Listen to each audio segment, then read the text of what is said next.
Hello viewers, welcome to ooty cooking channel. இன்னைக்கு ரொம்பவே சூப்பரான டேஸ்ட்ல ஊட்டில ஒரு ஃபேமஸான ஸ்ட்ரீட் ஃபுட் ரெசிபி தான் இது. சோயா நூடுல்ஸ் மிக்சிங் செய்ய போறோம். ரொம்பவே ஈஸியா செய்யக்கூடிய ரெசிபி தான் இது. குழந்தைங்கல இருந்து பெரியவங்க வரைக்கும் எல்லாரும் விரும்பி சாப்பிடக்கூடிய இந்த சோயா நூடுல்ஸ் மிக்சிங் எப்படி செய்யறதுன்னு பார்க்கலாம் வாங்க.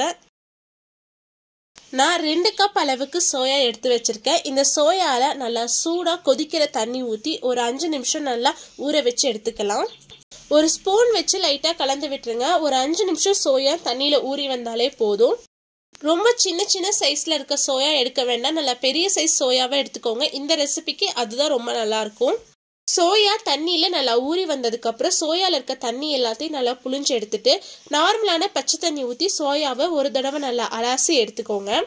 சோயால இருக்க தண்ணி எல்லாத்தையும் புழிஞ்சு எடுத்துட்டு நார்மலான தண்ணி ஊத்தி அலசி எடுத்து வச்சிருக்கேன். இப்ப சோயாவை மசாலாவில் கோட் பண்ணி எடுத்து வச்சிடலாம்.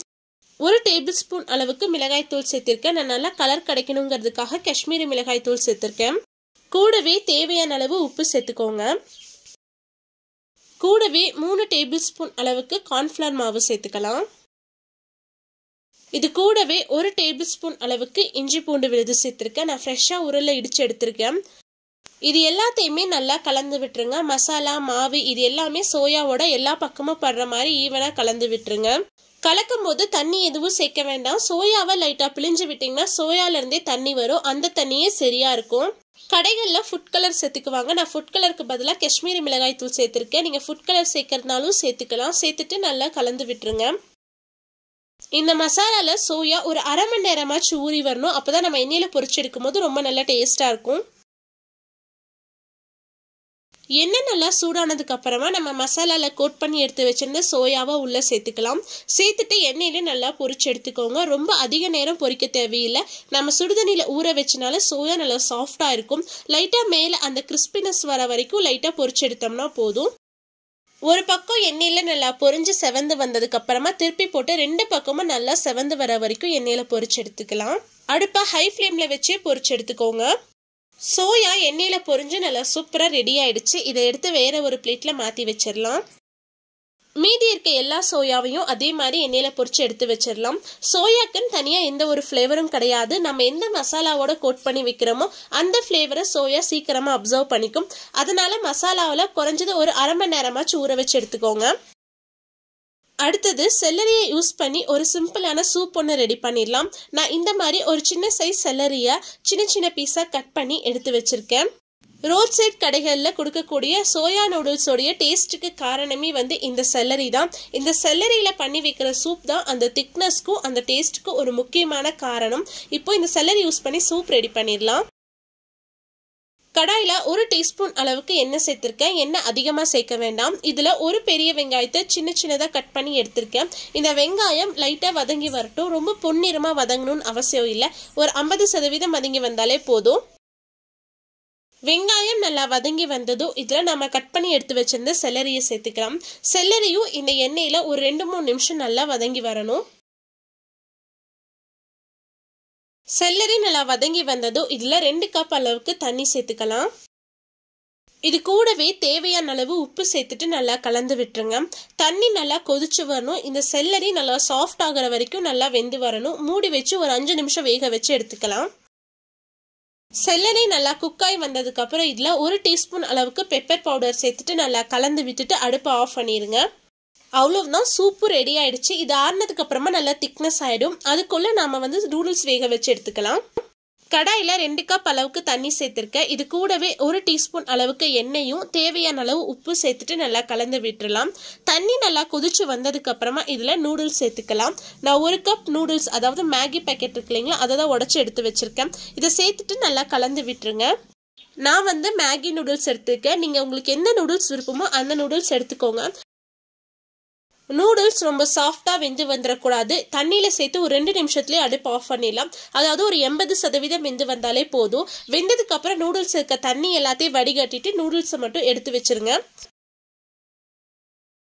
சோயா நூடுல்ஸ் தாளிக்கிறதுக்கு 2 டேபிள் ஸ்பூன் அளவுக்கு எண்ணெய் சேர்த்திருக்கேன். நம்ம சோயாவை பொரிச்சு எடுத்தோம் இல்லைங்களா, அந்த எண்ணெயை சேர்த்துக்கிட்டா போதும்.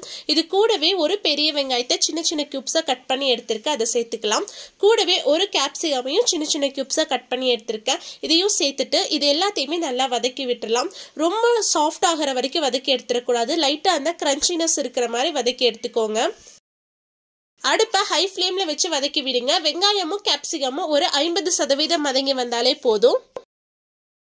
வெங்காயமும் கேப்சிகமும் வதங்கி வந்ததுக்கு அப்புறம் இதுல 10 பல் பூண்டை உரல்ல நல்லா இடிச்சு எடுத்து வச்சிருக்கேன், இதை சேர்த்துட்டு நல்லா வதக்கி விட்டுருங்க. அந்த பூண்டோட பச்சை வாசம் போற வரைக்கும் எண்ணெயில நல்லா வதங்கி வரணும். இப்போ இதுல 1 டேபிள் ஸ்பூன் அளவுக்கு மிளகாய் தூள் சேர்த்துட்டு இந்த எண்ணெயிலேயே நல்லா வதக்கி விட்டுருங்க. இப்போ இதுல சாஸ் சேர்த்துக்கலாம். 1 டேபிள் ஸ்பூன் அளவுக்கு சோயா சாஸ் சேர்த்திருக்கேன். கூடவே 1 டேபிள் ஸ்பூன் அளவுக்கு கிரீன் சில்லி சாஸ் சேர்த்திருக்கேன். இது கூடவே 2 டேபிள் ஸ்பூன் அளவுக்கு டொமேட்டோ கெச்சப் சேர்த்துக்கலாம். இந்த சாஸ் எல்லாத்தையுமே 2 நிமிஷம் நல்லா வதக்கி விட்டுருங்க. உங்ககிட்ட சாஸ் இல்லைன்னா 2 தக்காளியும் 2 பச்சை மிளகாயும் மிக்சியில நல்லா திக்கான பேஸ்டா அரைச்சு சேர்த்துட்டு நல்லா வதக்கி விட்டுருங்க. ஆனா சாஸ் சேர்த்து செஞ்சோம்னா தான் நம்ம கடைகளில் சாப்பிட்ற அதே டேஸ்ட்ல இருக்கும். இப்போ இதில் நம்ம ரெடி பண்ணி எடுத்து வச்சிருந்த செல்லரி சூப்பை சேர்த்துக்கலாம். அந்த சூப்பில் இருக்க செல்லரி, ஆனியன்ஸ் இதோடவே சேர்த்துக்கோங்க. சூப் சேர்த்துட்டு நல்லா கலந்து விட்டுருங்க. ஒரு 2 நிமிஷம் நல்லா கொதிச்சு வரட்டும். இந்த அளவுக்கு நல்லா கொதிச்சு வந்ததுக்கு அப்புறம் தேவையான அளவு உப்பு சேர்த்துக்கலாம். நம்ம ஏற்கனவே சோயா சூப்ல எல்லாத்துலயுமே உப்பு சேர்த்திருக்கோம், அதனால உப்பு சேர்க்கும் போது பார்த்து சேர்த்துக்கோங்க. கூடவே 1 டேபிள் ஸ்பூன் அளவுக்கு சிக்கன் மசாலா சேர்த்துக்கலாம். நீங்க சிக்கன் மசாலா சேர்க்க வேண்டாம்னு நினைச்சீங்கன்னா அதுக்கு பதிலாக கரம் மசாலா சேர்த்துக்கலாம். சேர்த்துட்டு நல்லா கலந்து விட்டுருங்க. இப்போ இதுல நம்ம எண்ணெயில பொரிச்சு எடுத்து வச்சிருந்த சோயாவை சேர்த்து நல்லா கலந்து விட்டுருங்க. ஒரு 2ல இருந்து 3 நிமிஷம் இந்த சூப்ல சோயா நல்லா குக்காய் வரணும். இப்போ இதுல நம்ம வேக வச்சு எடுத்து வச்சிருந்த நூடுல்ஸ் சேர்த்துட்டு நல்லா கலந்து விட்டுருங்க. சோயா சூப்போட நூடுல்ஸ் நல்லா கலந்து வர மாதிரி மிக்ஸ் பண்ணி விட்டுருங்க. உப்பு சரியா இருக்கான்னு செக் பண்ணி பார்த்துக்கோங்க. உப்பு பத்தலைன்னா இந்த ஸ்டேஜில் போட்டுக்கலாம். அதே மாதிரி காரம் கம்மியா இருந்தாலும் மிளகாத்தூள் சேர்க்கறதுக்கு பதிலாக பெப்பர் பவுடர் சேர்த்து கலந்து விட்டுருங்க. நூடுல்ஸ் சேர்த்துட்டு ஒரு 2-3 நிமிஷம் நல்லா குக் பண்ணி எடுத்துக்கோங்க. நாம சேர்த்த soya, noodles, celery soup, sauces இது எல்லாமே நல்லா மிக்ஸ் ஆகி நல்லா திக்கான கன்சிஸ்டன்சில வந்ததுக்கு அப்புறமா அடுப்பு ஆஃப் பண்ணிருங்க. அவ்வளவுதான், ரொம்பவே சூப்பரான டேஸ்ட்ல சோயா நூடுல்ஸ் மிக்சிங் ரெடி பண்ணியாச்சு. பானிபூரி ரெசிபி மாதிரி பார்க்கறதுக்கு ப்ராசஸ் தான் கொஞ்சம் ஜாஸ்தியா இருக்கும், ஆனா செய்யறது ரொம்பவே ஈஸியா சிம்பிளா செஞ்சு முடிச்சிடலாம். இதுக்கு மேலேயே பொடியா நறுக்கின வெங்காயமும் பொடியா நறுக்கின மல்லி இலையும் சேர்த்து சுட சுட பரிமாறினீங்கன்னா ஒரு அட்டகாசமான டேஸ்ட்ல இருக்கும். கண்டிப்பா நீங்களும் உங்க வீட்டில் செஞ்சு பார்த்துட்டு எப்படி இருந்துச்சுன்னு மறக்காம கமெண்ட்ஸ்ல சொல்லுங்க. உங்களுக்கு இந்த வீடியோ பிடிச்சிருந்தா லைக் பண்ணுங்க, ஷேர் பண்ணுங்க, மறக்காம ஊட்டி குக்கிங் சேனலுக்கு சப்ஸ்கிரைப் பண்ணுங்க. மீண்டும் அடுத்த ஒரு ரெசிபியில் சந்திப்போம். பாய், see you soon.